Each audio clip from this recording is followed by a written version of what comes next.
Said, Oh my "Hut, gosh. No, dude.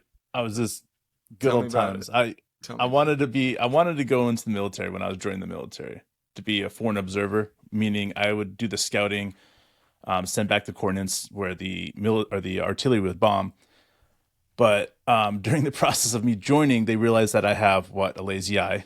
And my lazy eye made it so that it's the most important thing with foreign observers, which is a foxtrot. It was you have to have depth vision, and only having use of one eye doesn't allow me to have very good depth vision. So that was quickly nixed, and the guy was like, "Hey, listen, I've got a better job for you." I'm like, "Yeah, what's that?" He's like, "You should join the 13 Bravo, which is artillery. They blow shit up. It's fun."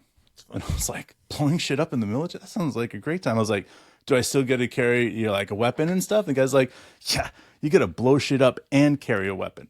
And I'm like, "Can't go wrong, right?" So that's how I joined the military, was 13 Bravo. And I get to basic and I realized that it was literally a melting pot of every person that ever wanted to join the military in any branch of the service that was not allowed. It was like the worst of the worst people. And it was just like, how in the world did we get into the position that we're not even using artillery and yet we're beefing up the artillery like this? Is because they were the unwanted children. And I was in the midst of the unwanted children, and it didn't make me feel very good at that moment. I know a lot of people who went to training down in Lawton, so I'm not gonna name any names, but were they all unwanted? Is that what you're saying, Dave? Yes, they are. All of them were unneeded and unwanted, and they're like, "I have to serve," and they're like, "Well, I'll just give them a spot. Let's feel bad for them." I'm sorry if anybody out there is a field artillery, but you guys know it as well as I do. Bro. Okay, so we've been I spent watching. enough years in the field artillery to know what's up. What's up, dude? What's The up? queen of battle, as they're called. I mean, yes. No, no, no. That's bro. Don't insult the artillery. The queen of the queen of battles, the infantry.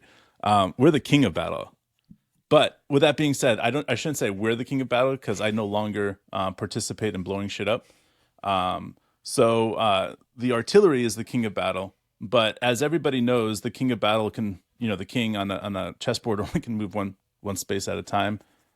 And then when you kill the king, the game's over. So essentially, it's kind of warped because the queen's the most valuable piece, and those are the infantry. So everybody's like king of battle, queen of battle, and it's like actually, yes, the king is important, but the queen gets shit done. So shout out to all the infantry out there. John, I love you. Very good, man. I'm so glad we started out with that military explanation. I mean, whatever, I hope that King Charles is getting training like you. dude. Speaking of military, that sneaky King Charles photo in there, bro. That was pretty. That was pretty cool. If you guys haven't seen, look at Mark's artwork that he put together today. This is not going to be like any other episode we've done ever. Dude, some of this stuff just writes itself. It's just we want to Because hang out with you guys and kind of just see what's up. yeah, dude. I was watching the game last night, dude. Booker dropped 47. I didn't get all the way through, but there was this. I really think that like there's an issue the Nuggets have right now, and it's called the Suns. Like it seemed like they were Chris ready for it, Paulus bro. sons. I know. Seemed like they were ready for it. Like KD almost was like, "Look, we're gonna do this together." Booker's like, "I'm good. I've been here before." And down 2-0, it feels like they just asserted their will. So Is it? I mean, like my question though is that when you go to another when a team is higher ranked than you are and you're going to play at their place first, getting down to nothing isn't a knock on them because it's no, home court advantage. but it Like seems that's like just the way it every is. year, like the first team that goes down 2-0, and it feels like they're on the brink, and then they do this, they Bam. come back, they tie it up, and you're like, "Oh yeah, we're supposed to remember that, a series doesn't really start with two great teams until game 5." Right.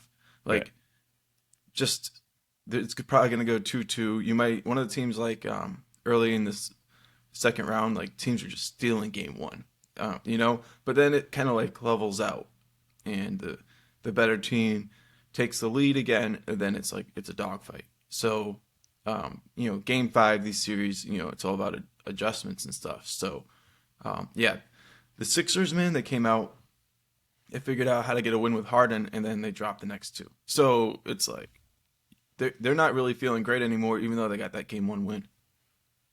I mean, I've seen a lot of people cry before, but Embiid crying, that was a classic cry. I missed the actual. I haven't seen the video yet. Yeah, he was given the MVP trophy, and I think it was his mother standing next to him. And his son went running to him, which would probably make me cry if I was receiving an MVP trophy. And his son came running to him, and he picked up his son, and then he starts crying, and then his mom was like, "Stop crying, people are watching," which is perfect. I mean, like I love it when parents step up for children, and tell them to stop crying. You're embarrassing yourself. Yeah, but it made me start thinking, bro. Think about this. So we had 2 MVPs from Giannis, 2 MVPs by Jokic, and then 1 MVP so far by Embiid. Like, it's crazy that the NBA is changing so drastically, yet the MVPs are still given out to big men. 7-footers. Yeah, it's crazy, man. Well, I think the game is always going to naturally be a little bit easier for people with like crazy amount of size. But you're right. We've seen players like Steph Curry. Well, one player like Steph Curry, but a much more like energetic, downhill attacking. So, Frank? You know, knock down the three, stretch the court. That's really been the game. And, you know, Embiid can shoot the three, but a lot of people question the value of that. You know, Jokic can shoot the three for sure. But once again, people question how much you want that happening throughout the course of a game. And then Giannis doesn't shoot the three really. So, yeah, you're right, man. It's a lot of big guys who understand how to, you know, another thing is, I mean, Embiid was drafted really early in the draft, but the other two guys, you know, they weren't. So that's one thing that's also a promising thing about, you know, draft potential, draft development, draft for your system. You know what I mean? Yeah. So that, you know, one of the things like we watch like the Knicks is they've been kind of like the opposite of that over the years, but we're at least getting to watch that series like ramp up. How do you think the Knicks are going to be able to, you know, keep going? I mean, you think they're going to be able to tie this thing up, or is this going to be the Heat that take the lead today? Keep the lead and put a, you know. The Knicks just look good right now. You know, they look like a team. And let's just be honest. I mean, the Heat, yes, with Jimmy Butler are a better team, but he sprained his ankle pretty good, man. And sometimes even when you're playing and you're back at 60% or 70%, like you're a shell of who you are. Even if you do well in one game, you're going to be so hurting from that game that the next game is going to be difficult. So, I mean, do I think that the Heat can pull it off? I mean, maybe they can limp into the Western Conference. And if they limp into the Western Conference, that's as far as they're going. You know, but it just sucks they weren't healthy because I feel like the Heat could have done something. Well, but as far as beating any of the other teams on the other side, I just don't think it's plausible. I want to challenge that real quick. What if they limp into the conference finals, but continue to get healthier? Like I heard Tyler Hero's season was over, but it's like on a handbrake or whatever exactly it was. I'm not sure, but like that's like a month, maybe 6 weeks. Did you see him do it? I watched it. It was horrible, dude. And he hit a 3 afterwards. Right. But my point is this: like I think if they play long enough, he might be able to come back. Same with Butler. If they can stay alive long enough, maybe they get healthy. Like a lot of teams with like season-ending injuries, it's like, okay, they're not going to get healthy. We know enough about the Heat. Sure. I just think for basketball, I think for the Knicks making it to the Western Conference Finals, Eastern Conference. So thank you. Is much better for basketball than the Heat doing it because, you know, it's been so long since the Knicks have done it. I think it would energize and supercharge that Knick organization. And to me, that's important because, you know, there's certain things that I look at Sam Presti and what he's capable of doing. And if the Knicks need pieces moved or they have this or that, Sam's already proven that he'll give the Knicks what they want or work with them. So that's the easiest way to pick up draft picks or, you know, pick up, you know, players if you already have an organization that is willing to work with you over a different organization. Because if you think we're the only team that was offering, you know, 3 assets for that 11th pick, no, we weren't. It was just we were offering slightly better, or even not even better, but just more of a likable relationship. And that's what a lot of GMs it's about, So I don't know. I look at the Knicks and I say I want them doing well because it's What do they proven need to that do? we'll work with them. What do you need? What do they need to do to win today, Miami, and really get back their Defense, man. footing? They just got to get that Really? lockdown defense, and it's that old Nick mentality, man. Like we've seen it so far this series, where it's just like, "Arr," and they're getting out there. Jalen Brunson hustling. Knicks just play better at home. It's not a knock on them.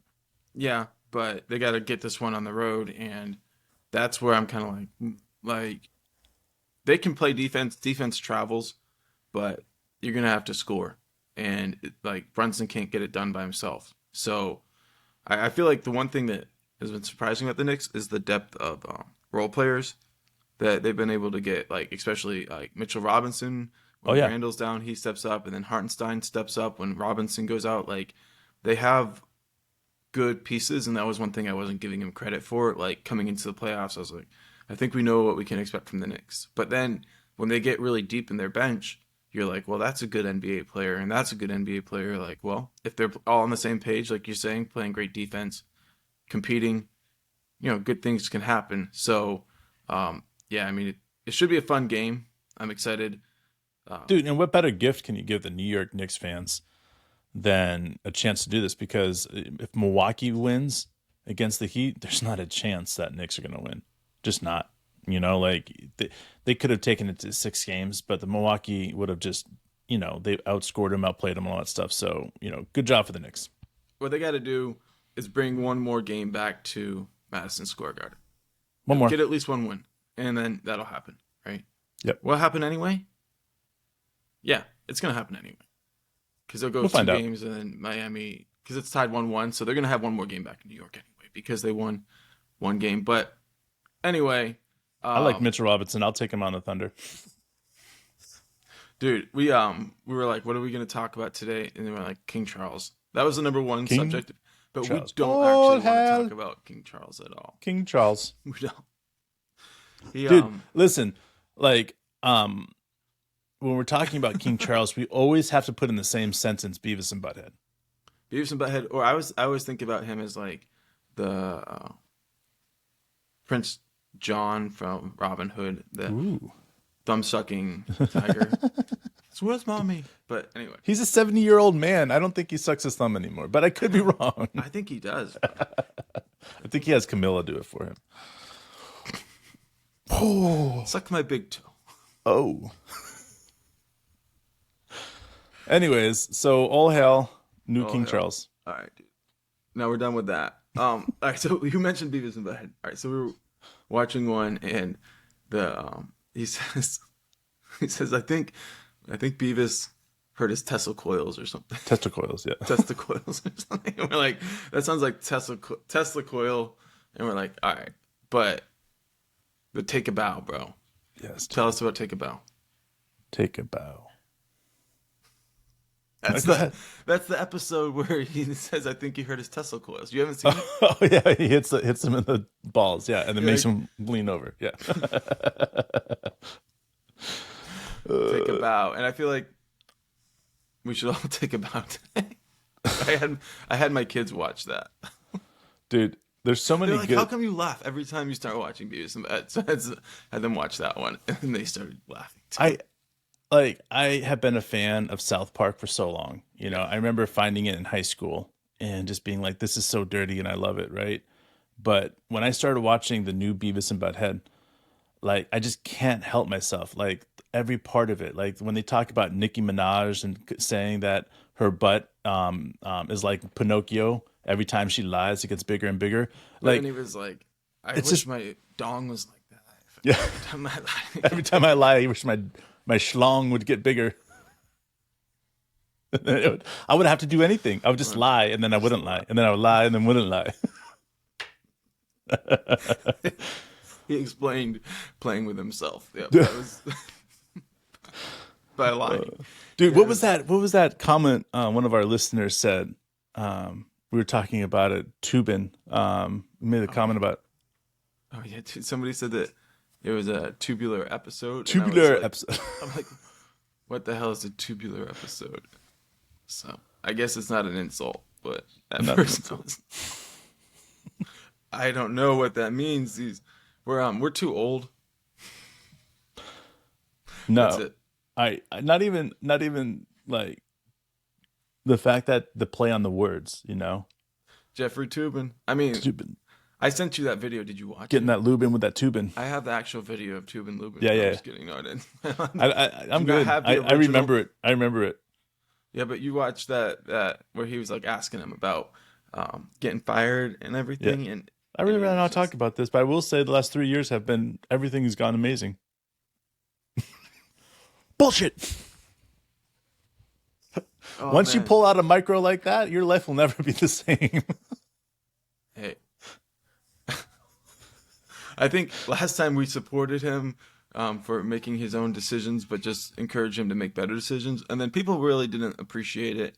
We got more thumbs down than any podcast we've done. We did get recently. more thumbs down. Oh yeah, it was beautiful. How And many did earned we it. get? Like 4, which is, I mean, look, we usually don't get many. One thing that blows me away, and we don't usually talk about this, but like the percentage of positive that we get, we're at 98.7% positive. Now, Nice, dude. we do not deserve that. No, Okay? we're It assholes. just- yeah, and it I mean, just I've never means- had a 98 point something percentage positivity feedback. That's great. What it means to me is that anybody who doesn't like us, we get them to go away really fast. Yeah, yeah. So it just means that we've really qualified our people. So we're either like the perfect ass plug for you, or we're like sand in the asshole. Like Right. there's either or. There's no like Right. in between. and I think what happens a lot of times is like if you're not sand in the asshole, people will just hang around. But like when you're sand in the asshole, they're like thumbs down, don't ever want to see those guys again, and they go away. Yes, dude. So, yes, dude. Well, I I do don't the know. same thing when I watch a stupid podcast and Yeah. I'm like, what the hell is this shit? And then I don't want to ever see them again. So I do the same thing. So I can't Oh, I blame get people it. for doing it. Oh, no. And I encourage it. And unfortunately, we're not for everybody. It's something that I think actually in a really positive way. Because We deserve it, Cullum. I'll be honest with you. We pick subjects that are a little sensitive. yeah. And then we kind of like go like, no, that was fun. That was like playing in the mud. Let's go do it again. Dude, speaking of mud, yeah. when we were younger, we owned this property in Pennsylvania. A lot of people play in the mud, bro. Yeah, man. And we would go swimming in the lake. And I think the lake was like 45 or 47 degrees, something like that. It was really cold. And everybody's like, you shouldn't swim in there. It's really cold and there's snakes. But we still did. It didn't give a shit. But we would get done and we would realize that we had to walk all the way up to, which is a hill, all the way up to the house. And we wouldn't want to walk up there because we'd be freezing cold. So we would roll around the mud and then walk up because we wouldn't be cold enough. We had mud on us. I've And my got mom some used to get pictures of so mad at us. I've got some pictures of us covered in mud. Yes. What's I up, don't know Matt? what they are. But Southern Oklahoma, man, shout out for sure. Dude, So Southern Oklahoma, man, I really enjoy Southern Oklahoma. okay, I still own property in Lawton. That's not really Southern, but it's more Southern than most places in Oklahoma. And I enjoy it, man. There's a lot of great things around that area. all right. We grew up in Oklahoma since we were like 10 years old until about 25 range. That's when we both kind of got out. So, and then we've been back and forth, like you said, you own a house. So about 20 years in total in Oklahoma. So I know we've got a few stories to tell about growing up in Oklahoma. I think the statute We of actually have some limitations- laws that were written, because of us Yeah, in we're like, Oklahoma. that's technically not against the law. So It's incredible. we never broke the law because we did it before the law was written. So in theory, we were the reason the law was written, but didn't break the law. All right. There we go. So We'll tell you about those later, guys. Those are Okay. some fun stories. I'm trying to think of one that, isn't like, Matt, come on. No, yes, Lawton is ghetto area, but I own a house by the lake and by the Mount Scott. So that is, if you're gonna live in Lawton, Oklahoma, that's the place to live. But you're right, Lawton, Oklahoma is Okay, one time we killed a rattlesnake in lawn. How about that? Nice, Remember dude. that? We were on that. Oh yeah, yeah. retreat. That strip. Yeah, that and is night walking and we Sup, saw a Unc? rattlesnake and we should have let it go. Should Yeah, not fuck with rattlesnakes. I But know. Like, we I don't had to get the take whole prize. killing of it. Like, let's try to kill a snake because we saw a snake. Like, Yeah, but we did that. We did that. we weren't with fucking Boy copperheads. Scouts, man. I know, but we couldn't help ourselves. If Remember we that saw a time? poisonous snake, Remember that we'd time kill in the it. mountains that like we were convinced that if we go hiking at a certain time in the mountains, that we could find mushrooms in Lawton, And we did, bro. and we did. Oh my god, dude. Oh, it was amazing. There was We, It works. we hiked up Mount Scott one time because we were convinced at that particular day we were going to find some, and guess what? We hit the mother load. I wouldn't say the mother lode. Like the I mean, thing mother about load for 3 kids and wild mushrooms don't have the same potency, and they also What's up, Sammy? have a potential like downside of like scaring Death? the shit out of you. As you so, like yeah, it wasn't as good as just buying them from your dealer. But No, now you don't but have to buy them from a dealer. Bro. we'd have to buy They're them from a legal. dealer. They're legal in Denver, I think. They're legal in DC Oregon. They're illegal in DC. I mean, legal. Yeah. I think So- there's like 7 states in America that you can buy them pretty much and be good. Yeah. Unc and Sammy Dog, thanks for joining us, guys. Love you Frank, guys. Matt, you guys Sammy. are awesome. This was a last second. Let's just see. Dude, all right, let's just be honest. Mark and I, we have these conversations before and after we get have our pods, and it's really based around everything that we've thrown in here, and it's all weird shit. And it's always like we should just push play and let these people listen to our weird shit that we say. And so today we just push play, and we're going to talk about the weird shit that we saw. And I think you guys, most of you guys that have tolerated us for this long, will at least tolerate this part. And we're calling it Saturday Morning Wood, and we're hoping that that offensive name will scare off anybody who doesn't want some wood. I like a morning wood. I'm not gonna lie. Oh, and if you get a chance, All you other brothers can watch the deny. Beavis and Butthead Morning Wood Fairy. It's Morning Wood Fairy by Beavis and Butthead, guys. it's great. Here, Dave, you talk. I'm gonna pull it up real quick. All right, you should pull it up. No, dude. So Morning what Wood, else is bro. up, guys? What else is up? What's better than Morning Wood? What is better than morning wood? There's a lot of things better than morning wood. Like a good blunt. Cocaine off of a nipple. We're gonna get in trouble, bro. Oh, I'm sorry. No, dude. There are limitations to things that we can say on YouTube. Oh, well, okay. Don't do this at home. There. Don't do it at all. Don't do it at all. Okay. Oh my god, dude. I know it's like we're hanging out with our friends, but it's like I don't know if we're allowed to hang out with our friends that way. Well, I think there's appropriate things we can talk about and inappropriate things. Right. And I think we're always on that line when we talk. Which beyond the line, What line? there is no line. All right, Like- Mark's looking up Fairy Wood right now by Beavis and Butthead. It is brilliant if you haven't seen it. And Beavis and Butthead has turned into Mark's and my flagship show that we watch together by sending each other clips whenever we see a good one. All right, here you go, Mark. Can anybody? They're I just wanna different. make sure see. anybody- Can you with hear lifeline. though? Cases of child abuse and I neglect think go so. unnoted because someone Yeah, didn't want we're to good. get involved. You can hear. Call me? Childline if you suspect child abuse or neglect. Paid for All with right, there you go. We Pennsylvania got an taxpayer ad, free dollars. ad, guys. Here we go. Maybe there's like a morning wood fairy, like the tooth fairy. Morning wood fairy? You mean like with a magic wand or something? A wand. Damn it, Beavis, quit screwing around. We've got scientific work to do. Besides, there's no such thing as fairies. Fairies are for dill holes. That fairy in Peter Pan had a pretty nice butt. Gave me a boner.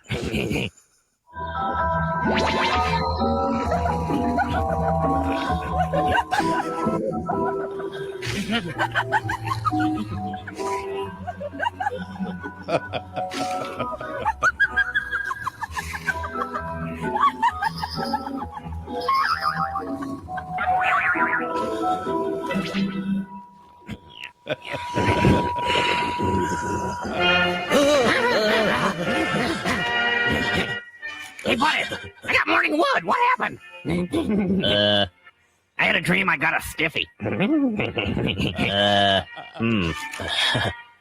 Maybe morning wood is supposed to be a mystery. It's like the secret is too dangerous. It's like, I'm just glad it happens. Yeah. That's perfect, bro. So, I hope you guys enjoy Saturday. See, I Morning can't. Wood. Every time I watch any clip, it just makes me hurt. I laugh so much. I know. My kids are like, "Are you watching Beavis and Butthead?" Because you're laughing. How'd you guys know? Sit there and laugh. I even tried, like, some of our best friends from high school, Adam and Brian. I wish I could get them to like it. They just don't, man. And every time I send them one, dude, it's just like I run up against the wall. They're like, "Nope, we don't like Beavis and Butthead." And I'm like, "All right, cool," but I can't help it. I laugh every fucking time. So one of these times, I'm gonna get something that they're gonna like and force it down their throats. You won't like this. Look, man. Yeah. So, I feel like our goal is to not make a show with this today. It's just to not make a show. That's it. We're just gonna do hangout. That's it. That's it. Call it Morning Wood. Just letting this morning wood soak. Okay. So, but before we're getting on, you said I got to check out something out. About an Australian who's facing a flogging, bro, in Indonesia. So, you're gonna have to tell me. Holy shit, Sammy. What's up? What's up?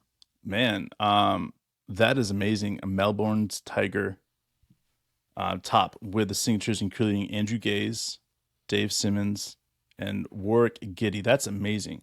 And then you asked if I would like it. Man, how about this, dude? You pick. You see these 3 jerseys right here? If you do that, I will send you one of these 3 jerseys in exchange, Sammy. You pick which jersey. You got the Dort orange, got the Giddy white. Of course, you probably go with Giddy or Shea City Edition. So you pick. Damn, dude. And we'll make that Sammy, work. That's So pretty dope. I'll put my email here so we can work that out. Cool. Very cool. I love it, man.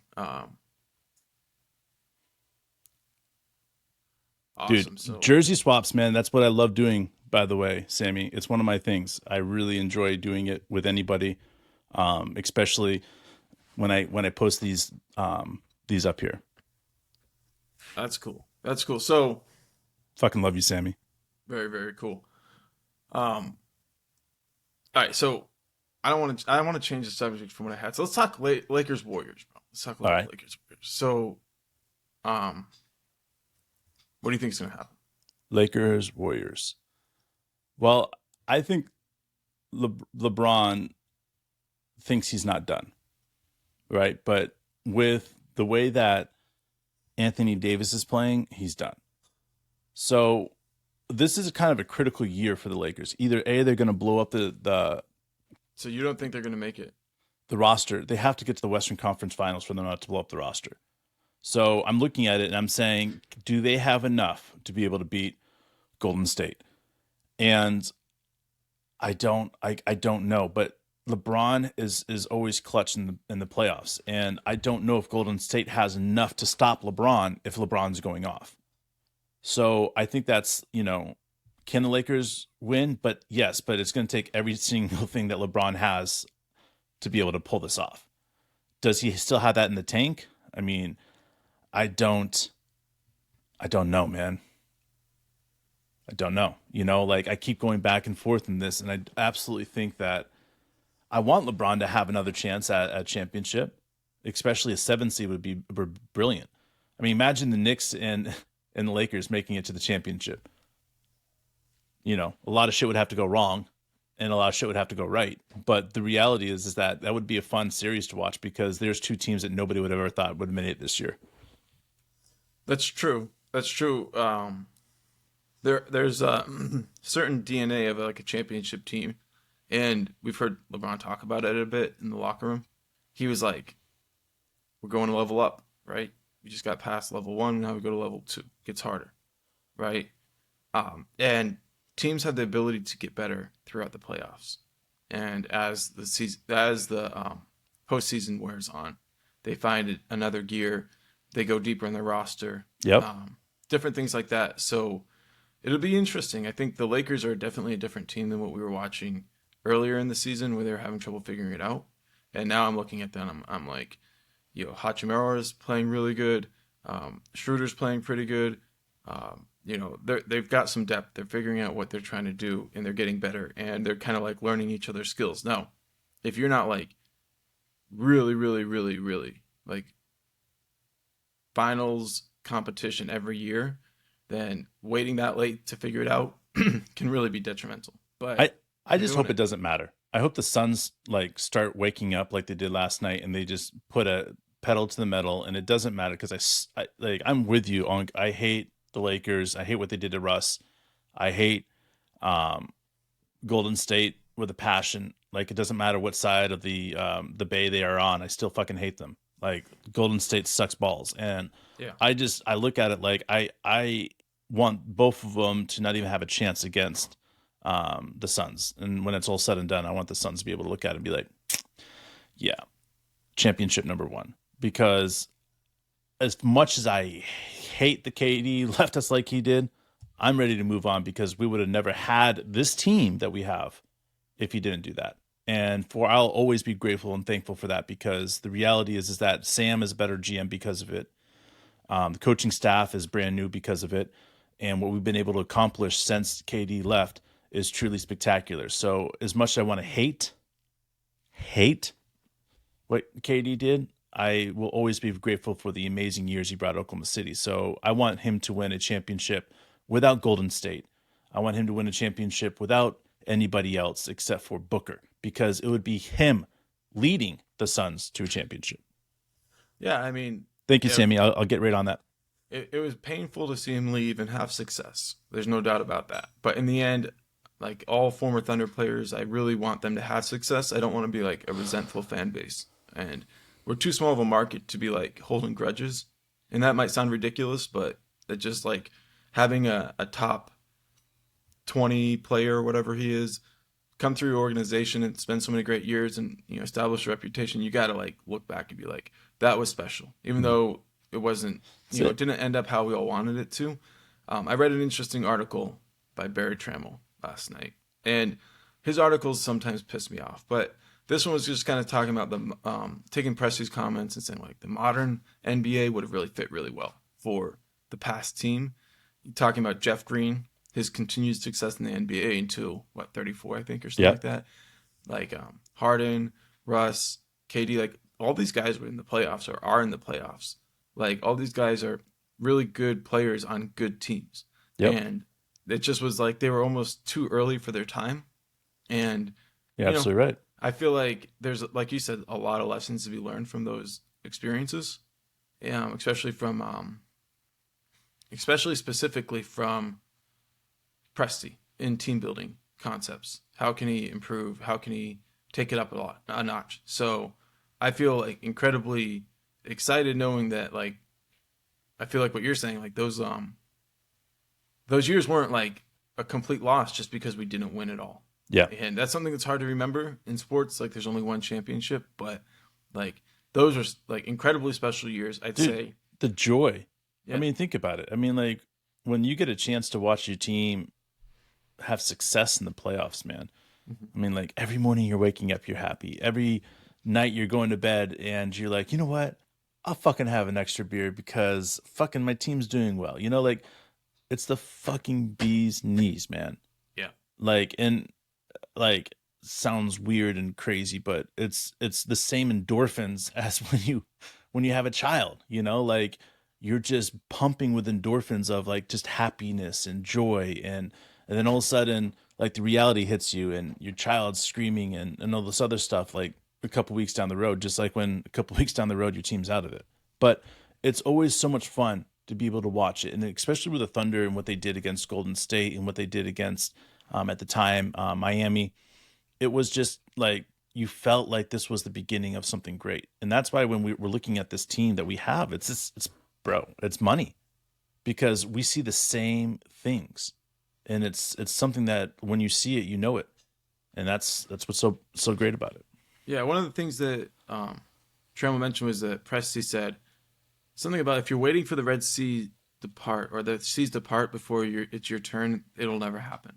And one of the things that was special about that Thunder team, even though they didn't win, was we were in the midst of historically great teams all around us, and we felt like it was still our time. We didn't feel like we had to wait our turn. We went after the Spurs, in the middle of the end of their time, but Golden State's beginning, the Lakers beginning end, in the beginning of LeBron in winning championships. His first championship in Miami was against us, and like you said, the end of Kobe's legacy. Our first year in the playoffs was when the Lakers beat us, and then they went on to win the championship. I think the next year we went and we got beat by the Mavericks, who went on to win a championship. We beat the Spurs the year after they won a championship, and then the year that they beat us, they went on to win a championship. Yeah. Like, these things matter. Yeah. And yeah, like historically, when people look back and they're like, "Oh, that was one of the greatest teams ever," one of the greatest teams ever, they don't really give the Thunder enough credit, because the reality is these teams that people look at and say that was like one of maybe top 5 teams in the history of the NBA, those are the teams that were beating us. Like, there were 50 years out of the last 75 years where those teams would have won championships. But we ran into historically great teams, and we almost still kicked down the door against the Warriors in that 73-win game. Team, when we got up 3-1. Like, crazy. Right. We saw great stuff, and we all feel it. We all feel like it's coming back. And that's why, for me, it's important to cheer for the ones that are still left in the playoffs every year, because in a way, like, the happiness and joy, and the most I remember about KD and playing inside the Oklahoma City Chesapeake Arena at the time was when he would, the crowd would be going crazy, bro. And he'd feed off the crowd, and he would hit back-to-back threes or a massive dunk or a block or whatever, and I see that, and I cannot wait for these young players to have that experience. Cannot wait. Like, that that's going to be monumentally changing their lives when they have, a mass amount of fans cheering for them in such a way that the whole place is rocking. And they've never had that experience yet. Playoff basketball is different, and when you have your team that believes in you, especially like the Oklahoma City Thunder fans will this next year, they'll all be there. Almost every game will be maxed out. Every game will be full, and people are going to be taking on, and it's going to be exciting because I want to say that the Thunder are going to be a top 4 team, but the reality is that we don't know how good this team's going to be with Chet yet. We don't know how good this team's going to be with whatever pieces Sam adds on. Let's just it's crazy, bro. Chet, like, his actual game, okay, from the conversation, or him as a person. But just imagine you took and you inserted a player that was top 2 for Rookie of the Year to this next group after already having a top 2 Rookie of the Year guy last year. What will that do for our win total if we just improve a little bit? All those guys get a year older, and then you add on top of that a top 2 Rookie of the Year candidate. Well, I think if you want to look at that, you really have to take a step back and see what J-Dub did. Yes, different positions, yes, different mentalities and all this other stuff. But rookie, second, in MVP or Rookie of the Year voting, you have to take that in consideration. So I'm looking at it and I'm saying J-Dub and Chet. How many wins did J-Dub help us win versus how many wins will Chet help us win? And I look at it and I say that I feel like J-Dub was the reason why we won 7 games.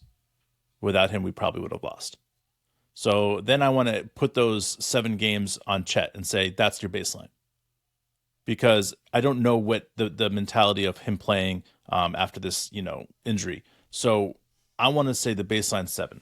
So just that, we're at 47 games that we were winning without anybody else getting better. I mean, that's without Shea getting better. That's without Dort getting better. That's without J-Dub having a massive increase in the year, which I'm telling you guys, this next year for him is going to be insane. So I think that we can plus 12 next year.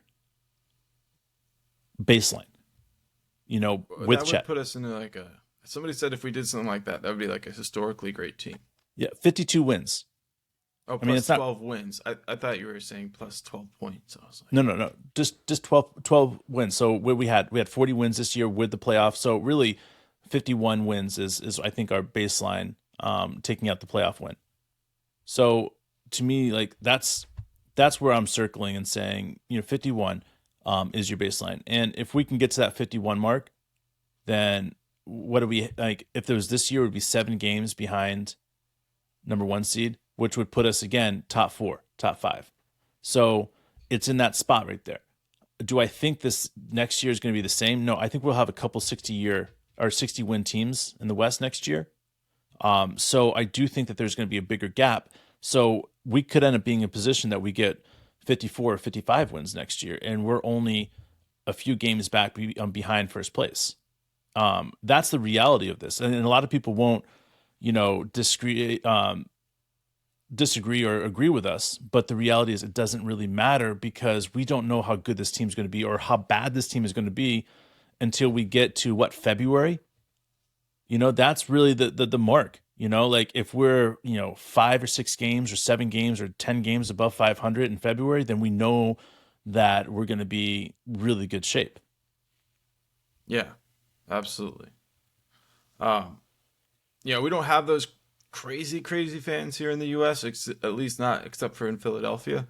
But we get people that like get seriously injured after games because there are hooligans, right, that still roam the streets after games to pick on the other team's fans. And we've experienced similar to that with baseball when Mark and I and our friends and John, we went to Boston Stadium, Fenway, thank you. And we were Yankees fans and we're playing against Boston, and we got beer thrown at us, and we had people yelling and screaming at us, following us to the subway, telling us to get out of it. It was pretty intense. So like we do have crazy fans, but I wouldn't call it on any level as the European fans, and especially with football, like the way that you guys are is insane. Like the hooligans that will go and just beat the shit out of everybody, and it's amazing. Like you have fans that literally they charter buses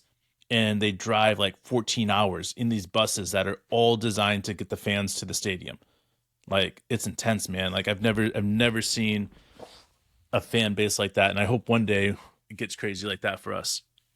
Yeah, well, that's the thing. I think a lot of people, it feels weird because it shouldn't be like this, but a lot of people like kind of don't know how good of fans the Thunder fans can be, because I don't know, man, early in the life of the Thunder, it felt like we had some of the best fans in the NBA that were going to be there through thick and thin, no matter what.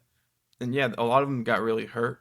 I knew some people who didn't feel like the ownership was willing to invest, and they were paying a lot of money for tickets and things like that. But they got some great basketball. But I was just surprised how long it took this season for fans to really start showing up in force. Right. I think it wasn't really until the start of the new year when they came back from that road trip where they won, I think, 5 games in a row. And then it was like, okay, the fans were starting to pick up on it, but it still took time. That's unusual for us. And there's a level, like, we didn't get a chance to play the playing game at home. That's something you earn, and we didn't get that chance to see Chesapeake rock out for a do or die situation. Dude, and it gets crazy there, but it's not on the same level of having, 60, 70,000 fans in the stands. But the way you were talking about the players feeding off of it and having a chance, like, especially when you talk about a big game player like Giddey, like, who loves to play his biggest games, like, think about that, man. Like, he put up like an incredible stat line, and then not just stat line, but he played winning. Thanks, Frank. You too, man. Winning basketball the entire fucking time, game sealing type rebounds and stuff, and he did it away. That's like, for a young player, that's a little less understood how important that is. But like doing it at home, like that's still important. But doing it away means that you didn't get that energy from the crowd, which means that like you're a competitor and that competitive fire burns. And I think like when I heard Pressey say like certain players in the past had such a competitive fire that took them further than their God-given natural athletic ability could, and they were able to do stuff that was almost superhuman because of how competitive they were. And we haven't really seen Giddey start to scratch the surface, but it's coming. It's a different level. It's very little understood, I think. But when he decides that he wants to win, it's kind of like nothing, because of his size, nothing can stop him from getting to the ball. He's going straight downhill, man. He can just go get it. And he's learning how to like lock in, and then when he goes to his full like potential, which we're talking like peak of his prime, maybe 5 or 7 years away, people are going to have issues, because it's like certain players, when they decide they want to do something, you cannot stop them. Can't, man. You just can't. I think that's what's exciting about recognizing each individual person on this team, and why Sam Presti picked them up, and why Coach D is so elite with these guys. It's the downhill mentality, man. Mm-hmm. You know, each one of these guys tack the hole with that tiger mentality, and it makes it very difficult to stop. But there is a difference with Josh Giddey's intensity than anybody else's that I've seen on the team. Like, he recognizes the big moments before the big moments even happen, and he's able to rev it up and get there. And because of that, like, yes, we have Shea as our leader. But as this team is getting older, you're going to see Josh take this silence, in a way, leadership from the team. And in that fourth quarter, you're going to see how it's designed to really highlight what Josh can do. And I'm excited about this team. I'm excited about it in so many different ways. And man, I was just reading this article. It's kind of a swap of subjects of sorts. But talking about Josh got me thinking about the article of the Australian guy in Indonesia. Yeah. Did you hear about that, dude? You were telling me a bit about it. Tell me more, though. So this dude in Indonesia decided it was a great idea to get drunk and then go streaking. Probably did the Will Ferrell thing. We're going streaking to the gymnasium. Everybody, old school. Mm-hmm. But when he was out and he started streaking, which is highly illegal in Indonesia, guys, don't do that. He attacked a fisherman on a motorbike that caused him to crash and have 50 stitches to fix his foot. 50 fucking stitches. So they arrested him, and then they decided that he's up for 5 years in prison and a flogging. Like, yeah, a flogging. Yeah. I had no idea that that's part of a punishment these days still. But my heart goes out to that Indonesian. First of all, don't drink alcohol in Indonesia. And then don't go streaking. And then don't try to kill somebody on a motorbike. So there's strike 3. Lessons learned from other people's mistakes. Title of our new book. Don't be a dumbass. Dude, don't party where the punishments include flogging. Or prison time. I mean, there's so many places in the world that you can go party that don't include prison time. Just saying, guys. Yeah. Don't think with your dick, think with your brain. I think that's how it goes. Well, shit, I can't say I've ever been there, so I don't know what it's like, but man, they might have some crazy like alcohol that makes you do crazy shit. I thought you were talking about streaking. I was like, oh yeah, guilty. I've gotten in trouble for that. You got in trouble for it? Bruh, man. What'd you get in trouble for? I've never been caught streaking. I mean, yeah, dude, good times, man. You don't want to talk about it? What's that? You don't want to talk about it? Well, I mean, it was more that we'll talk about it. It was more the choices of that I made while I was streaking that were the questionable choices, bro. Like attacking a police officer, or police vehicle, like that was not very smart. So I thought, yeah, I was like officers. Yeah, dude, no, you don't attack the officers, you attack the police vehicles. So I was like, fuck the police, and then the lights went on, and I was like, oh yeah, I got this. I was gonna scare them, you know, bro. It was not the right choice, man. My home. Not the right choice. I did not scare them. They were not intimidated by me, and I got tasered enough times to recognize I made a mistake. That's why we support Dylan Brooks, because everybody does. Allegedly, guys. Allegedly. Yeah, dude. Next time we get on, we need to talk a little bit about some Alaska stories because we had some. Yes. we had And some classic Maine ones. stories, man. Alaska and Maine, because those are two different opposite sides of the country, bro. Yeah. Of the United Continent. States. Continent. Dude, whatever it is, bro. It's Dude, on the opposite sides. I'm telling you, we put our canoe in places I don't know anybody's ever canoed before. I mean, nobody since like I'd say like in like 50 years. In Alaska, when we were crossing the Sound, right? The look that people were giving us when we were doing so on their boats, like it looked like we were probably the first people to put canoes in the Sound for probably, I don't know, like 60, 70 years. Well, And I'm not the way exaggerating. The otters and the seals were looking at us too was like we were crazy. Streaking in Australia is, man, somebody needs to go to Australia. Is that Sam? Is that something that's like strongly related to NBL? Like, is there like? I'm sorry, not NBL. I mean, AFL. Like, is there some correlation between AFL and streaking? That's what I want to know. Because I mean, AFL is the national sport. Streaking is the national sport. Man, I'm just a fan of any place that you can go streaking for free. For free. For free. Take a chicken sandwich and waffle fries for free.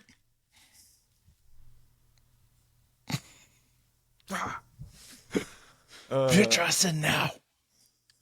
Dude, I'm excited, man. I'm excited. I think Mwani's got it for sure. We got the brightest future. Brightest, man. They don't care. They don't know.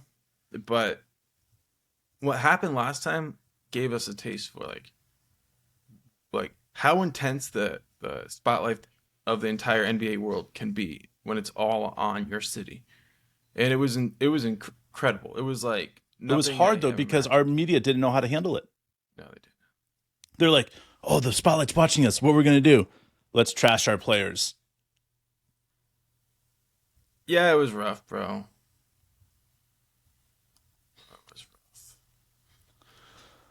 rough. Well, man, We got to leave it here. We got to move on with our day, but we're gonna bring it again soon. whenever we feel like it. There was back in the day. All right, Sammy, good to know. I'll have to look up correlation. Maybe see some. See some schlongs. I heard rugby and streaking are pretty common in Ireland. So Well, I mean, yes, our younger brother was having some fun in Ireland. Is having some fun, I guess you could say. I love how you said that only related to streaking. You're like allegedly.